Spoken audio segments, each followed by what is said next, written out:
Bismillah ar-Rahman ar-Rahim. Assalamu alaikum rahmatullahi wa barakatuh. In the name of Allah, the most compassionate, the most merciful, all praises are due to Allah. We seek His help and we seek His forgiveness in all that we do, and we seek His guidance in what we are about to do today. We seek refuge in Allah from the evil of our souls and from the badness of our deeds. For whomever Allah guides, none can leave it astray, and for whoever He allows to go astray, none can guide again. I bear witness that there is none worthy of worship other than Allah, and that the Prophet Muhammad ﷺ is the final messenger of Allah. We are called to be in this series that we have been looking at so far. We have been looking at Dawah Ilallah and how to call people to submit to the one true God. And part of the idea that we've been looking at in calling people to Allah is that we are required to make a certain amount of changes in our own life. And we have emphasized how to call people. We have emphasized what the errors and problems are perhaps in some of the doctrines of Christianity. And we purposely not focused too much on our own mistakes and our own errors at this point. Because like I said right at the beginning of this series, when you do dawah, two things take place when you do Dawah Ilallah. One is you are offering the opportunity for someone to come to truth. And as a byproduct of that, you change, inshallah, if you're doing it properly. Something inside of you says, well, if I'm telling people to be like this, I better be doing it myself. And so this is one of the reasons we haven't really focused on myself or ourselves or yourself, because you just moved on. But today, to have a sort of a break from what we have been doing, I'm going to focus on us, on how to be different. Because we live in a world where the world says that we should all be the same. When there's a new mobile phone out, everybody wants the same one. And if you don't have the same phone, then you are out. And people say, what, you got that? You got the latest one. Be like us. And when there's a new fashion trend out, everybody wants to have the same shirts, maybe the same hoodie, maybe the same trainers or tackies or whatever you want to call them, shoes. So there's a great demand in society to be different. But the advertising agents want us all to be the same. And so what we are going to be talking today is how to be different in a world full of drones. And it can have both meanings, yes, both drones. But the main one we are talking about is drones as not thinking for ourselves, just following without having any real understanding. How to be different in a world full of drones. When we look at the Muslim community today in the world, and some of these ideas have come from a da'i in America, who's a well-known da'i in America, who talks about the same type of dawah that I do. He talks about Dawah Ilallah. And we went through the notes in the beginning of one of the other scholars. Now we're going through another scholar. So we're looking at different scholars with different angles on how they look at Dawah Ilallah. So some of the ideas I've taken are from his works. So they're not my own work. So the greatest tragedy, or perhaps the greatest tragedy in the Muslim Ummah today, is that we are very confused and we misunderstand what Islam actually is. There's a lot of confusion what Islam actually is, even amongst those people who are supposed to know better, those people who are reverts or born Muslims. And we find that Muslims in a lot of parts in the world have lost their mission and have lost the concept for which Islam stands for, that they're supposed to be calling and submitting to God or to submitting to Allah. When I reverted to Islam 11 years ago, it just looked like one unified body. And yet, in a space of 11 years, I have seen how many different splinter groups have come up, how many divisions have taken place. So there are untold versions of Islam that are widespread every part of the world, even in Muslim-dominated countries. Even in countries where Islam is the strongest, we find many different versions of Islam. And we find that it's not only in countries where Islam is a minority. Sometimes we find these problems even in countries where it is the majority. And so what we find is that many countries in the world, we don't find the message of Allah Ta'ala being called properly or spread properly. And it becomes very, very murky and very confusing. I sometimes feel scared and terrified for the revert who's coming into Islam at this point in Islam's history, because they're going to be pulled by every group. Some of them may look good, some of them are obviously bad, but it becomes very, very confusing on this murky water to figure your way around. It's like you can't see the bottom. And it's nice when you're swimming in the water to be able to touch the bottom. You feel more secure. And in the same way, we find that the Muslims in many parts of the world can't see the bottom of the water. And they become detached from Islam because they are so confused with all the different isms that have now developed all the prefixes that we don't even know what original Islam looks like anymore. After hundreds of years of Muslims being subjugated by colonial powers, whether they be the Dutch or the British or the Portuguese or the Spanish or whoever it was that subjugated the Muslims around the world, many Muslims have still remained subjugated. They haven't freed themselves yet. They still believe that they belong to some colonial power that has controlled them. And you might think of a famous Muslim country, and you might ask yourself, well, why do they keep Saturday and Sunday as days of rest? Because they imitated the Christians. They imitated the West. If they didn't, they wouldn't be keeping Saturday and Sunday. They'd be keeping the days that we are supposed to be keeping. And Western civilizations and culture and progressive ideas have blinded many Muslims to the fact that they can actually establish Islam effectively somewhere. But we've been so distracted, so entertained. Remember yesterday or the last time we were together, we spoke about how Christianity went wrong because they spent so much time entertaining their people. And yet sometimes we are in the same situation. We spend so much time being distracted by the bright lights and the glitz and glamour of the West that we've forgotten to establish Tawheed, to establish Dawah Ilallah in any specific part of the world. And so we find that our mission of life hasn't become established. And so we are not obedient servants to Allah as we claim that we are. And that we are not living in the attitude of Dawah Ilallah or Da'i Ilallah. We're not even Da'is of Ilallah. And so we have to challenge ourselves and say, how do we fix this? What is the problem? It's good to know that there is a problem. How do we change this? The object lies hidden deep down inside the history of Islam. We have to look at how they were successful to get out of similar situations in the past. How did they resolve their issues? And we have to have a personal desire and a want to change. It's no use saying there's a big problem with Islam. We hear this every Friday. In the mosque, in Jummah Salat, someone will be talking. Someone will come on a Friday, maybe a guest speaker, and he'll tell us how bad the situation of the Muslim Ummah is. But there's no desire, there's no want to change the situation. Unless we want to change ourselves, you can't just want change in other people and not prepared to make those sacrifices yourself. And how do you change the world? You change it in your own home first. And then you start with your immediate neighbors. And then you start with your neighbors' neighbors. And then your area, and then your community, then your country. Then you can only go to the other parts of the world and try to change them. So there has to be a desire to change. We find that many of the Muslims in the world have still remained colonialized. And we forgot about the deen of Islam. And so in a way, we have only a partial or a limited acceptance of the rulings and the restrictions that Allah has given us that we apply to our lives. And so we restricted Allah to certain areas of our lives only.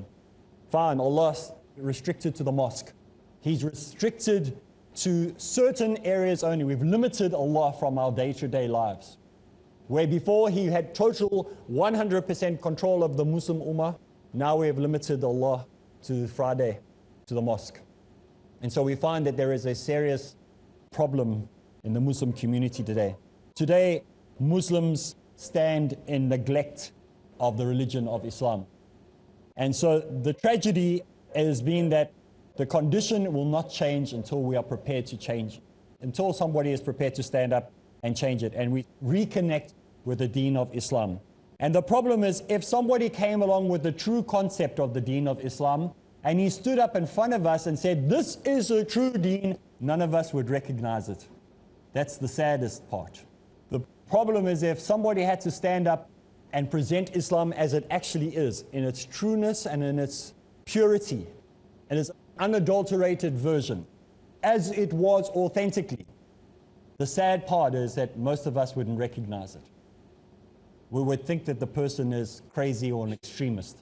We'd probably label him something. And that's what we would be doing. Or perhaps we wouldn't be calling him a Messiah, maybe we'd be calling him something else. But the problem is today that if true deen of Islam was presented, how many of us would actually recognize and identify it? Let's take a break. When we get back from the break, we'll continue, inshallah.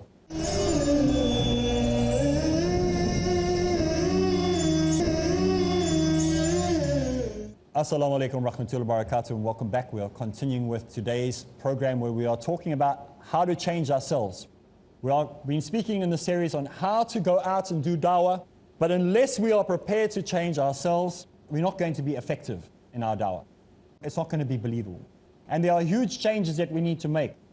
And we said before the break, if somebody came up and presented the proper Islam to us, we probably, most of us, wouldn't recognize it. In fact, we would oppose them openly. And this is not going to ever happen, but I'm going to say it anyway. If a prophet was sent to this generation, and he was to tell people to return to the deen that the Prophet Muhammad ﷺ had given us, we would openly oppose him, just like the Jews did with their prophets, just like the Christians did with their prophet. Because we won't recognize truth.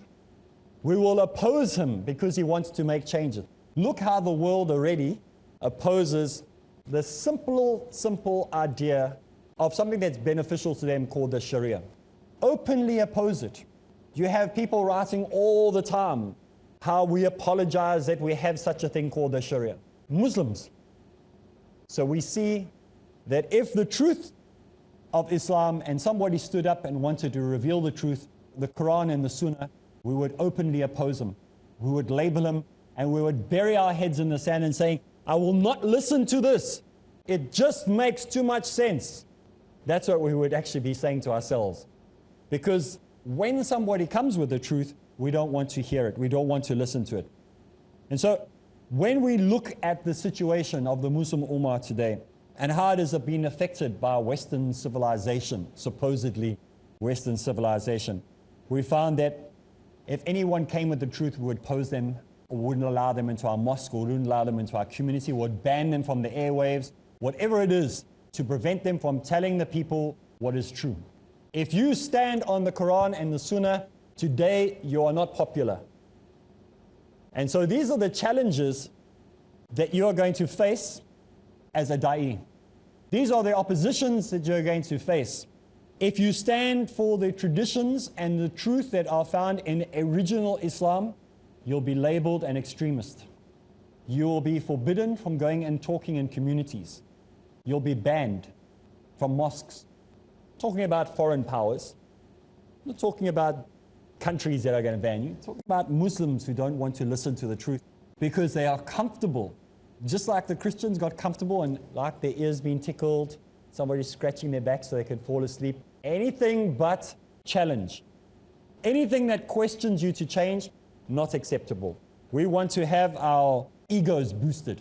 We want to be told how everything is going to be okay. Ain't going to be okay. I want to write a book still. And one of these days, inshallah, if Allah gives me the strength to write it, I want to write a book called I'm Not Okay and You're Not Okay. Because too many people are saying, I'm okay, you're okay. And we're not. We're not okay.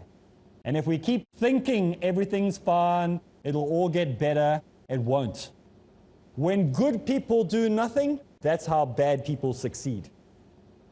I'm not calling people to extremism, as in doing something radical.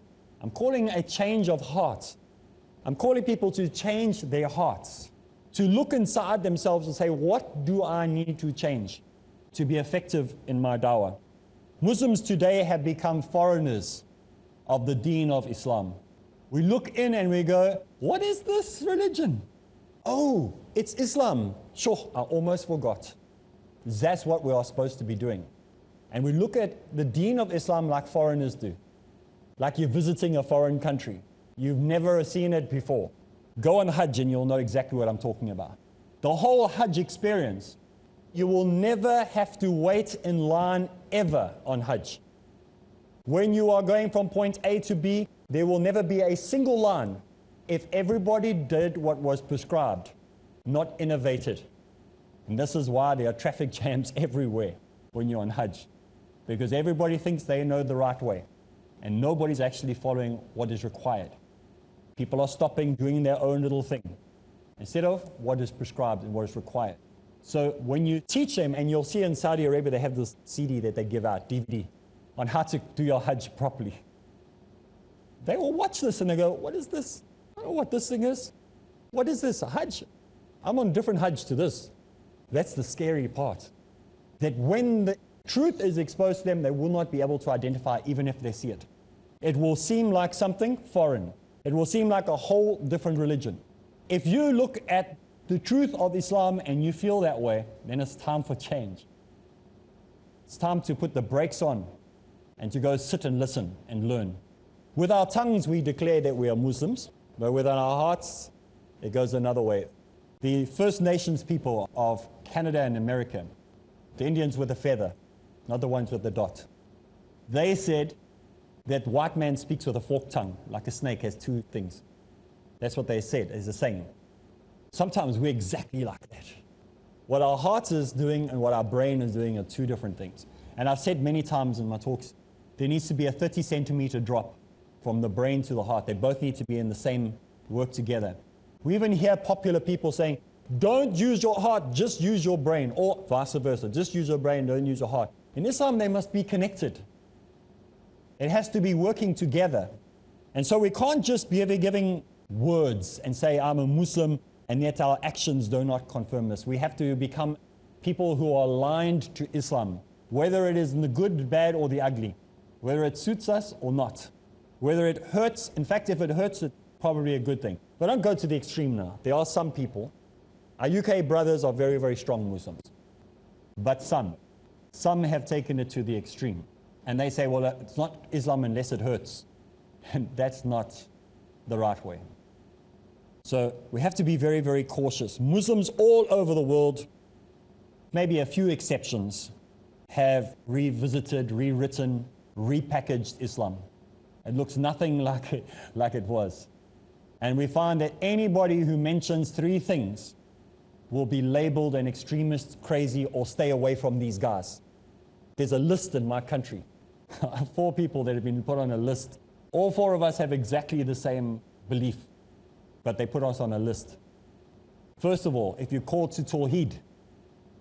Second, if you call people to follow the literal understanding of the Quran. And third, if you say to the people that you have to listen to the Sunnah. If you say those 3 things, then you're crazy. Can you believe it that people are like that in the world? That the 3 things that we are supposed to be doing are the 3 things that we are labeled as being crazy about. That shows how far we've moved away from what is true. Islam is not about slogans, it's not about one-liners, it's not about t-shirts, it's not about caps, it's not about bumper stickers. It's not about clever posters or catchy tunes or catchy little slogans or anything like that. It's about your commitment to Allah. And if you're using gimmicks and slogans and t-shirts and bumper stickers and all the rest of it, whatever, that is not as important as your commitment to Allah. In the Quran it says, and translated into the English, it says, O you who believe, come all of you into submission unto Allah, wholeheartedly, and follow not the footsteps of the devil or shaitan. Lo, he is an open enemy for you. So he will do everything he can to make sure that you do not do what you're supposed to do. He's going to make sure he keeps you busy doing everything else, worrying about how long your pants are, worrying how long your beard is, worrying at what color kurta you're wearing. Anything but you submitting to Allah properly. Those things are important. But they're not going to help you if you don't understand who Allah is, that you're not reading and trusting the Quran 100% and you're not trusting the Sunnah. Doesn't mean you're just doing outward things. Exactly what the Jews did. They followed the outward forms of worship, but inwardly they did nothing. As one of the analogies is given in the New Testament, they have a cup and they wipe the outside of the cup because they want it to keep clean. But the inside is full of poison. So we have to make sure that the outside and the inside are the same. It's no use looking the Muslim part. We have to live the Muslim part. We have to re-establish Islam in our own lives. And so we have to be different. We must not resemble the people. There's a hadith that says if you resemble the people, you're from the people. If you resemble the people, you're from the people. How many of us resemble? Talking about clothing. I'm not even talking about the way you walk. I don't care about glasses you wear or whatever. That's not resemble. That then you're looking just at the outside. Talking about the inside. How much do we resemble? How much are we trying to copy? You know, our Muslim children, because the Christian kids get Christmas presents and Easter presents, we want them to have something as well. So we'll end up compromising and we start resembling and we start giving gifts and Christmas gifts and stuff like that. The worst thing I saw was when I went to a Muslim house and there was a Christmas tree and Christmas decorations up. I couldn't believe it. These are practicing Muslims. In my country where I live, because I said you've got to change yourself, then you'll change your community, then change your area. All the businesses there during Christmas time, you can go past their businesses. You will not find a single Christmas greeting in any of those businesses. No decorations, no lights, no Christmas trees, no season's greetings, nothing. It looks like a normal day. Alhamdulillah. I'm so proud of those businessmen that they had the courage to lose business during that period, not to compromise. This is when we stop resembling the people. And the people start looking at us and going, I wish we could be more like them. This is what I want to be like. At least they're practicing what they preach. Or today, maybe they're not doing that. Maybe they're looking at the Muslim going, what's the difference? All religions are the same. When somebody says that to you, you know you're in bad shape. When they look at you as a Muslim and say, oh, all religions are the same, it means you're not a good example. They should look at you and say, please, I want to be exactly like you. Something about you is what I want to have. So at home today, when you're thinking, it's not about knocking everything down and giving you all the bad news. It's there to make you think about how we need to change. And inshallah, I want you to join us again next week, same place, same time, as we continue having a look at some of the changes, how we can be different before we continue with this series. So for me, Areeb Islam, and those here in the audience, Assalamu alaikum wa rahmatullahi wa barakatuh.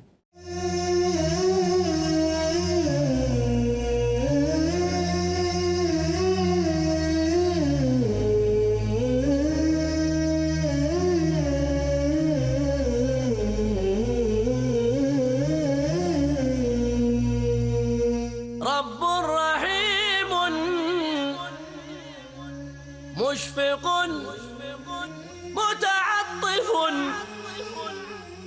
لا